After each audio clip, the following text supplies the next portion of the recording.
Puerto de Cartago, año 350. Una madre desolada ve zarpar la nave en que se aleja rumbo a Roma su hijo mayor. No ha logrado acompañarle y llora.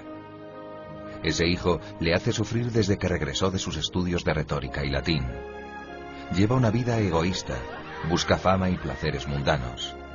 Ha abandonado la fe y ahora, con engaños, se ha ido dejándola a ella atrás. Esa madre no se arredra. Al año siguiente, embarcará sola hacia Italia por un mar infestado de piratas. Luego, proseguirá el viaje hasta Milán. Allí, al fin, se reunirá con su hijo, y el obispo de la ciudad la consolará de sus lágrimas y desvelos. Sus oraciones no se perdieron. Su hijo no solo volverá a la fe, llegará a ser uno de los más grandes padres de la Iglesia. Sus obras impulsarán la filosofía y la teología. Será un pilar de la cultura occidental. Aquel joven extraviado de Cartago sería el San Agustín de Hipona. Y su madre, Santa Mónica, será la intercesora de quienes rezan por la conversión de hijos y esposos. La conversión de Agustín fue un camino arduo, largos años de tropiezos y de incansable búsqueda de la verdad.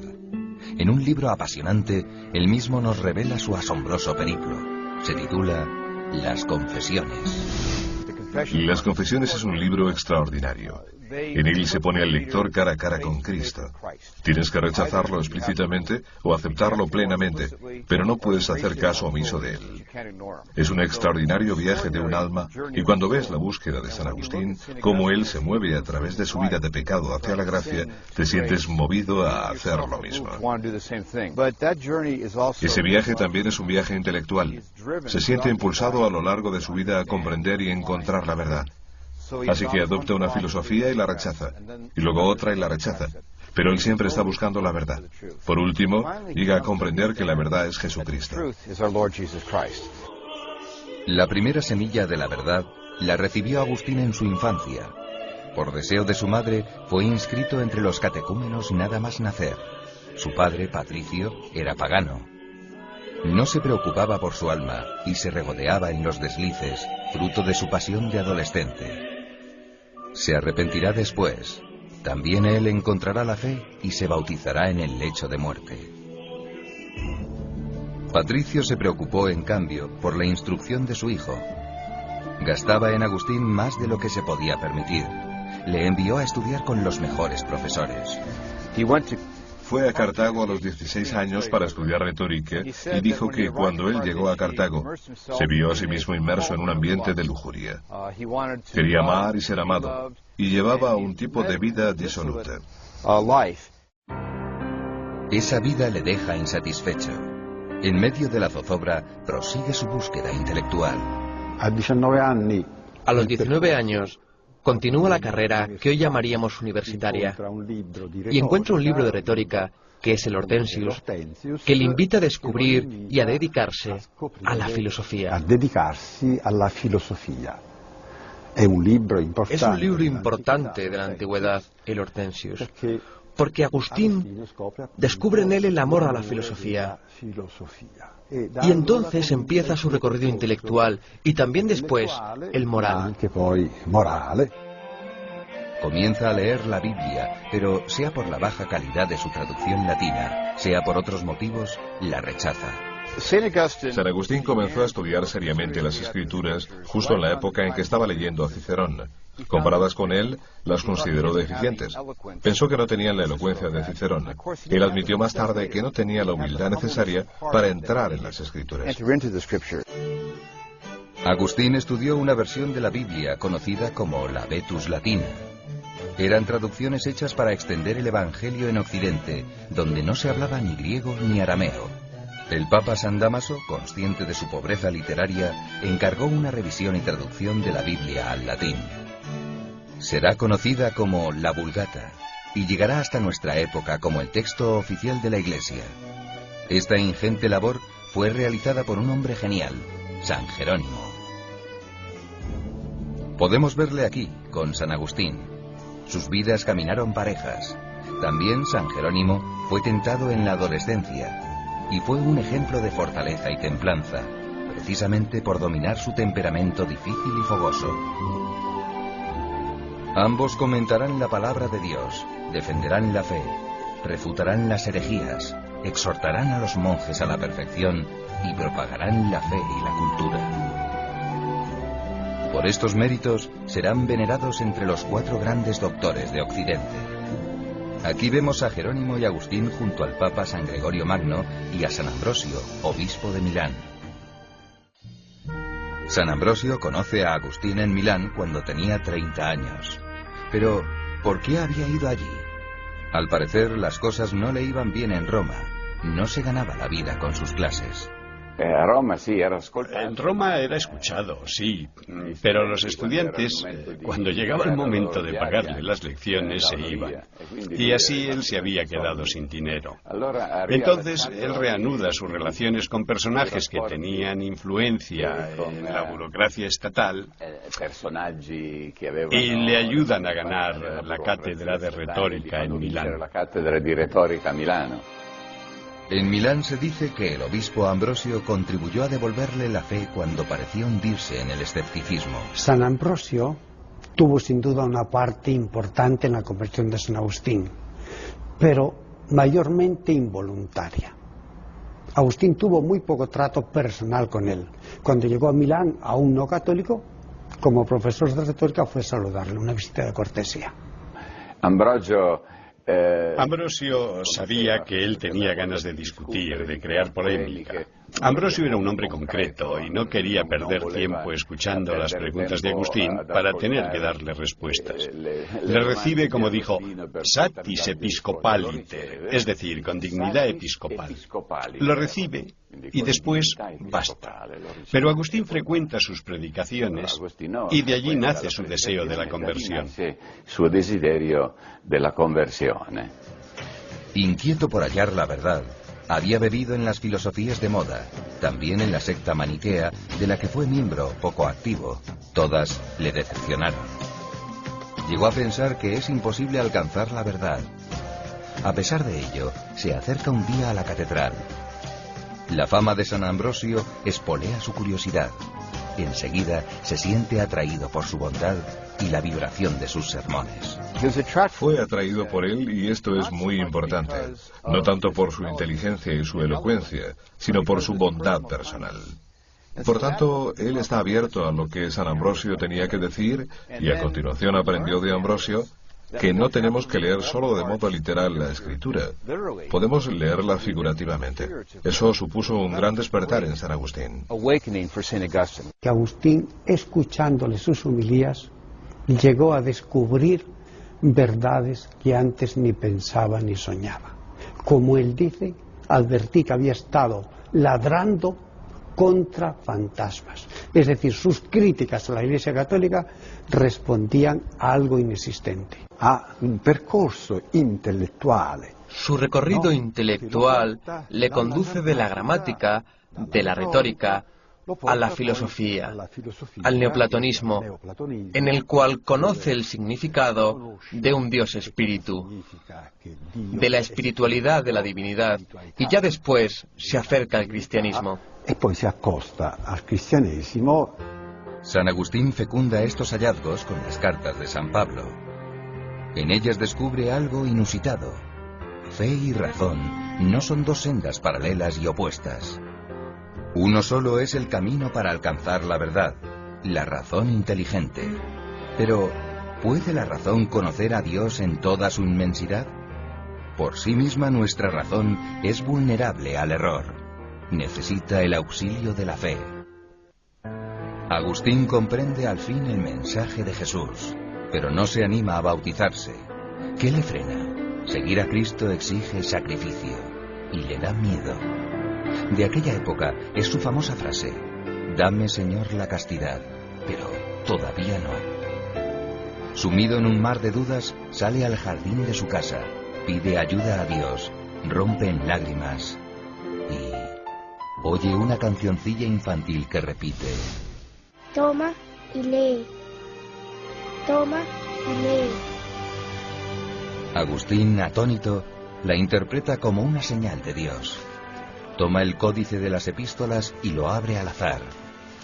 El texto le traspasa el alma. Allí tiene lugar su definitiva conversión. Dice lo siguiente: nada de comilonas ni borracheras, nada de lujurias ni desenfrenos, nada de rivalidades ni envidias. Revestidos más bien del Señor Jesucristo y no os preocupéis de la carne para satisfacer sus concupiscencias. Y entonces San Agustín va a decir: no tengo ningún deseo de leer más, y no es necesario hacerlo, ya que en un instante se inundó de confianza mi corazón y todas las tinieblas de la duda se disiparon. Agustín renuncia a su cargo para prepararse a fondo a recibir el bautismo. En la Pascua de Resurrección recibe ese sacramento de manos de San Ambrosio. Decide entonces regresar a África para iniciar una nueva vida. Con este propósito llega al puerto de Ostia con su madre, su hijo y unos amigos. Ostia era una gran ciudad, de cuya opulencia nos dan testimonio este anfiteatro y estas ruinas. Aquí deben esperar un año debido a disturbios políticos y militares. En la espera, un enorme dolor le desgarra. Asiste allí mismo a la muerte de su queridísima madre, Santa Mónica. En el año 388 pudo regresar al fin a su Tagaste natal. Ritorna in África. Vuelve a África y vive junto con sus amigos, constituyendo un cenobio, una vida comunitaria. En el silencio de esa vida monástica, estudiará las Escrituras y encontrará por primera vez la paz. Poco duraría. Una visita fortuita a la ciudad de Hipona dará un giro increíble a su vida. Allí los fieles le presionarán para hacerse sacerdote. Agustín. Sí, Agustín. Fue sacerdote a la fuerza y a la vez voluntariamente. A la fuerza porque le nombraron, sin él quererlo ni buscarlo, es más, rechazándolo, porque él mismo nos dice que evitaba ir a las ciudades donde no había obispo, por si acaso. Pero fue a una ciudad donde había obispo, pero resulta que era anciano, era de lengua griega, no se expresaba bien en latín, dice: necesito a alguien que me ayude, dice: aquí está Agustín. Y Agustín. Y el pueblo que ya le conocía, aunque no era de allí, dice: pues Agustín. Agustín hasta lloró. Le arrebataban así su sueño de una vida de estudio y oración en retiro y en comunidad. Pero aceptó la llamada de Dios al sacerdocio. Eso le empujaría a la primera línea de batalla por la fe en un África dividida por las herejías y las turbulencias políticas. Pocos años después recibiría también con reticencia la ordenación episcopal. Así comenzaba la etapa áurea de la vida de Agustín. Gobierna la diócesis, administra los sacramentos, instruye en la doctrina y participa en concilios provinciales. Aún saca tiempo para estudiar y escribir. Compuso más de un centenar de títulos. Creo que es el escritor más poderoso en la historia de la Iglesia desde San Pablo. Hace un llamamiento muy al corazón, así como a la mente. Pero es un profundo teólogo. Ha escrito sobre la naturaleza de la Iglesia. Él es insuperable en lo que ha escrito sobre la Santísima Trinidad. La Trinidad, pues, fue una obra que le duró mucho. Componerla nada menos que unos 20 años. Y curiosamente es una de las pocas obras que nacieron del corazón de Agustín. La mayor parte de sus escritos nacieron de exigencias de la vida pastoral, de peticiones que le llegaban, de herejías que surgían.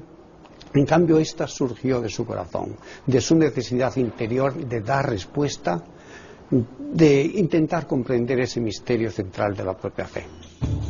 En Occidente brotaban muchas herejías, cuestionaban la gracia divina y el modo en que el hombre contribuía a la redención. Agustín dedicaría gran parte de su tiempo a esclarecer la doctrina. Primero, dictaminará sobre la secta maniquea, de la que él mismo ha sido miembro. El maniqueísmo surge como respuesta a uno de los interrogantes del hombre. ¿Por qué existe el mal? ¿De dónde viene el mal? Con un Dios único es difícil explicarlo, porque entonces se le podría hacer a él responsable de ese mal, si todo proviene de él. Y para dar respuesta, el maniqueísmo propone el dualismo. Hay dos principios eternos, iguales en cierto modo, el principio del bien y el principio del mal, que ellos llaman el principio de las tinieblas y el principio de la luz.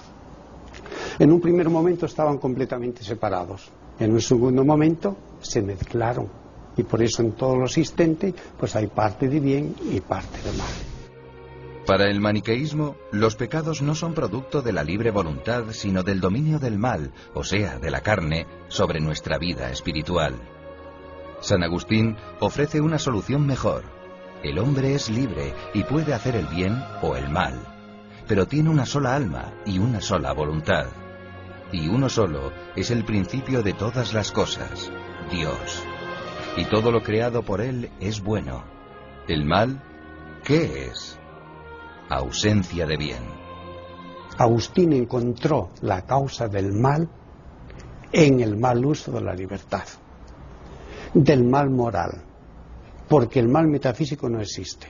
Una cosa absolutamente y objetivamente mala no existe, porque si existiera, el mismo existir es ya un bien, y por tanto no sería el mal absoluto.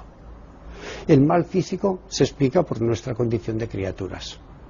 Somos limitados, no somos el ser con mayúscula que es Dios, somos pues frágiles, y de ahí vienen pues tantas deficiencias físicas que tenemos. Y el mal moral viene, como decía, de un mal uso de la libertad.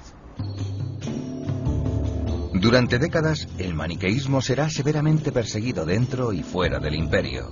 Sin embargo, no desaparecerá del todo y rebrotará en los siglos posteriores. Aunque no de forma explícita, sigue teniendo cierta influencia en nuestros días. Vemos restos de la doctrina maniquea hoy en nuestra cultura. Por ejemplo, he visto con mis hijos las películas Star Wars y pensé de inmediato, esto es maniqueísmo. La fuerza es el bien y el mal, pero es igual en ambos lados y tiene una especie de poder propio, como si se tratara de una sustancia. Esto es maniqueísmo. Otra de las falsas doctrinas que Agustín atajó fue el cisma del donatismo. El donatismo comenzó como un cisma, simplemente separación entre dos partes de la Iglesia.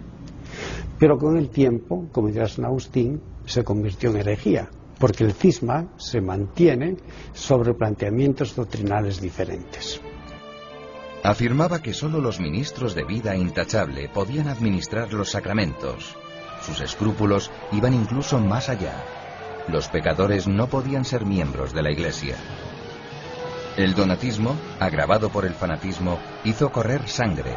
Algunos de sus partidarios, llamados circunceliones, asaltaron y destrozaron caseríos rurales, saltearon caminos y se hicieron culpables de maltratos y asesinatos. Y al final se trató de buscar solución de una forma política.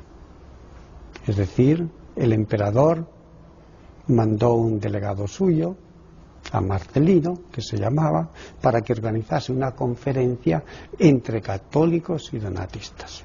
Ahí acudieron cuantos más pudieron. Todos los obispos tenían que dar la impresión de que eran poderosos en número, y de hecho pues eran 286 por parte de los católicos y creo que 284 por parte de los donatistas. La sociedad estaba dividida y cada pueblo, cada ciudad tenía un pastor católico y un pastor donatista. Y ahí se debatió el problema.